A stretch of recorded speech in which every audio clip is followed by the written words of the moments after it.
আল্লাহ আপনার জন্য অপেক্ষা করছেন। যাবেন না আল্লাহর কাছে? আল্লাহ পাক সবাইকে আল্লাহর কাছে ফিরে আসার তৌফিক দান করুন। এটাই হোক আমাদের কাছে আসার গল্প, এটাই হোক আমাদের কিসের গল্প? কাছে আসার গল্প। আমাদের জেনার গল্প দরকার নাই। ওদের কাছে জেনা হচ্ছে কাছে আসার গল্প, যার ব্যাপারে আল্লাহ বলেছেন লা তাকরাবু জিনা, ওর ধারের কাছেও যেও না, আর তারা ওইটাকে বলবে কাছে আসার গল্প। ইন্না লিল্লাহি ওয়া ইন্না ইলাইহি রাজিউন। আল্লাহ পাক আমাদের যুবক যুবতীদেরকে হেদায়েত দান করুন, পিতা মাতাদেরকে পরিবারে অনুশাসন বজায় রাখার তৌফিক দান করুন। আমাদের এই কাজগুলোর প্রতিফল কিন্তু আমাদেরকে ভোগ করতে হবে।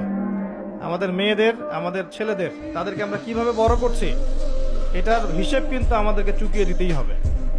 পিতামাতাদেরকে বলবো সচেতন হয়ে যান। আল্লাহ পাক তৌফিক এনায়েত করুন, আমিন। আর যারা ওই পথে চলে গেছেন তাদের উদ্দেশ্যে একটা কথা বলবো।